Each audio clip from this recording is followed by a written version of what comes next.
السلام علیکم ناظرین، سلامتی ہو آپ پر جہاں بھی آپ ہوں۔ کیلنڈر پر آج تاریخ ہے 10 رجب المرجب، انگریزی تاریخ 12 فروری ہے۔ اپنے میزبان راہی حجازی سے عالمی خبریں سنیے۔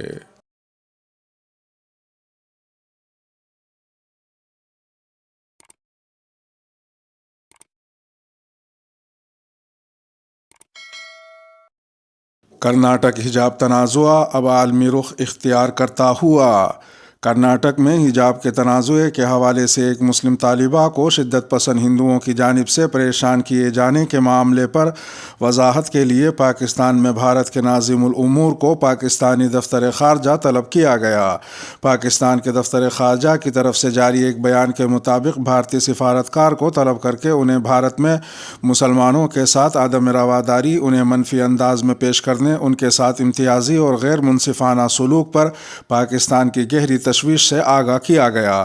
ذرائع کا کہنا ہے کہ بھارت کے ناظم الامور سریش کمار نے حجاب تنازع کے حوالے سے پاکستانی دفتر خارجہ کے تمام الزامات کی تردید کی اور انہیں بے بنیاد قرار دیتے ہوئے کہا کہ بھارت ایک سیکولر ملک ہے۔ ادھر دوسری جانب فرانسیسی شہری اور مانچسٹر یونائیٹڈ کی نمائندگی کرنے والے فٹ بالر پوگبا نے اپنے انسٹاگرام اکاؤنٹ پر مسلم طالبہ مسکان خان کے واقعے کو شیئر کرتے ہوئے لکھا کہ ہندوتو کے حملہ آور بھارت میں ایک کالج میں حجاب پہننے والی مسلم لڑکیوں کو مسلسل ہراساں کر رہے ہیں۔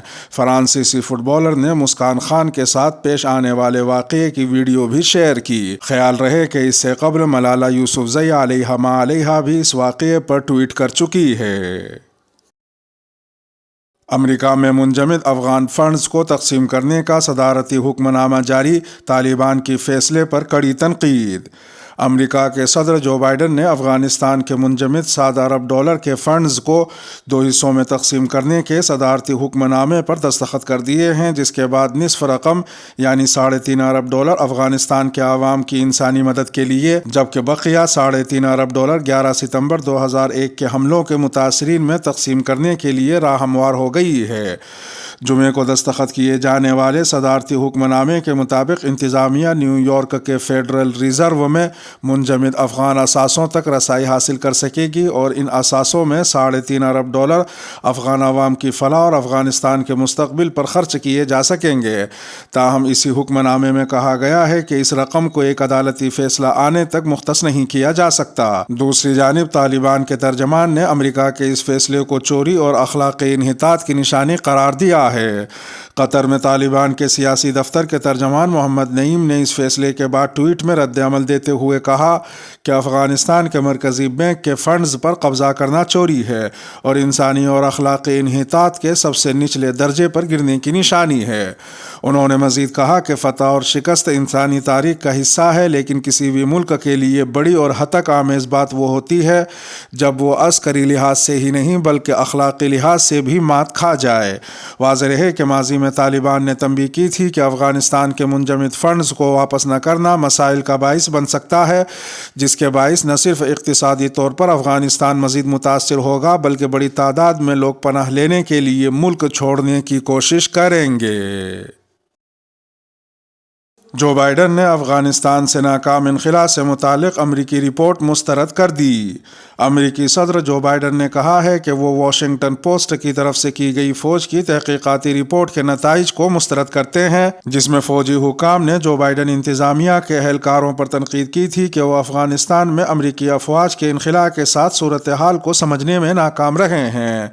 NBC کے ساتھ ایک انٹرویو کے دوران رپورٹ کے بارے میں پوچھے گئے سوال کے جواب میں جو بائیڈن نے کہا کہ وہ انتظامیہ کی جانب سے افغانستان کے انخلاء کے حالات کو سنبھالنے میں ناکامی کے بارے میں رپورٹ سے متفق نہیں ہیں۔ جب ان سے پوچھا گیا کہ کیا تحقیقات کی تفصیلات جو واشنگٹن پوسٹ نے رپورٹ کی ہے آپ ان سے متفق ہیں، تو ان کا کہنا تھا کہ افغانستان سے نکلنے کے لیے کوئی اچھا وقت نہیں تھا، لیکن اگر انخلاء نہ کرتے تو حالات مزید مشکل ہو جاتے۔ اگر ہم افغانستان سے نہ نکلتے تو ہمارے پاس مزید فوجیوں کو جہنم میں واپس بھیجنے کے سوا کوئی چارہ نہ تھا۔ جب ان سے پوچھا گیا کہ کیا وہ رپورٹ کے نتائج کو مسترد کرتے ہیں تو جو بائیڈن نے جواب دیا، ہاں میں اسے مسترد کرتا ہوں۔ ادھر دوسری جانب افغانستان سوڈان کے صوبہ بادغیس کے قلعہ نو مسجد کے دروازے پر بم دھماکہ ہوا ہے۔ محکمہ صحت کے ترجمان آصف قناعت کے مطابق ایک شخص جاں بحق اور 15 افراد زخمی ہوئے۔ زخمیوں میں بچے بھی شامل ہیں۔ دھماکہ جمعے کی نماز کے بعد ہوا جب نمازی مسجد سے باہر نکل رہے تھے۔ دوسری طرف انقرہ ترکی سے موصول ہونے والی خبر میں بتایا گیا ہے کہ افغانستان کے لیے امدادی سامان لے کر ایک اور چیریٹی ٹرین ترکی سے روانہ ہو گئی ہے۔ انقرہ کے ریلوے اسٹیشن سے ترک حکام نے ٹرین کو الوداع کیا۔ 920 ٹن امدادی سامان لے کر یہ ٹرین 20 فروری تک کابل پہنچ جائے گی۔ امدادی سامان میں اشیاء خوردونوش، ادویات، کمبل اور دیگر ضروری سامان شامل ہیں۔ مسجد حرام میں نصف سال کے دوران 8 ملین زمزم کی بوتلیں تقسیم۔ موجودہ ہجری سال کی پہلی شش ماہی کے دوران مسجد حرام میں آب زمزم دینے کے محکمے نے 8 ملین سنگل یوز بوتلیں فراہم کی ہیں۔ ان بوتلوں میں 200 ملی لیٹر پانی ڈالا جاتا ہے۔ زمزم کی یہ بوتلیں مسجد حرام کے عازمین میں تقسیم کی گئیں۔ زمزم کا پانی 5221 زمزم کنٹینرز اور 30 گاڑیوں کے ذریعے مسجد حرام میں پہنچایا اور تقسیم کیا جاتا ہے۔ صدارت عامہ برائے امور حرمین شریفین نے حال ہی میں حرمین میں آنے والے زائرین کو زمزم کا پانی تقسیم کرنے میں مہارت رکھنے والے متعدد روبوٹ تیار کیے ہیں۔ اس موقع پر مسجد حرام اور مسجد نبوی کے امور کے نگران اعلیٰ ڈاکٹر عبد الرحمن سدیس نے تمام انسانیت کی خدمت کے سلسلے میں جدید سائنس کی رسائی اور ڈیجیٹل ترقی کو سراہا۔ اسی کے سبب آج روبوٹ انسانی لمس کے بغیر حرمین کے زائرین کی نقل و حرکت میں رکاوٹ ڈالے بغیر آب زمزم کی بوتلیں تقسیم کرنے کا کام انجام دے رہے ہیں۔ واضح رہے کہ حرمین کی انتظامیہ روزانہ مسجد حرام کے اندر آب زمزم کے 50 سے زائد نمونے حاصل کر کے ان کا تجزیہ کرتی ہے تاکہ اس بات کی تصدیق ہو سکے کہ آب زمزم کا نیٹ ورک جراثیم اور آلودہ ذرات سے پاک ہے۔ سوڈانی مظاہرین نے مصر جانے والی تجارتی شاہراہ بلاک کر دی۔ سوڈان کے سینکڑوں ٹرک ڈرائیوروں نے مصر جانے والی تجارتی شاہراہ بند کر دی، جس کے باعث سوڈان سے مصر کے لیے برآمدات کا سلسلہ معطل ہو گیا ہے۔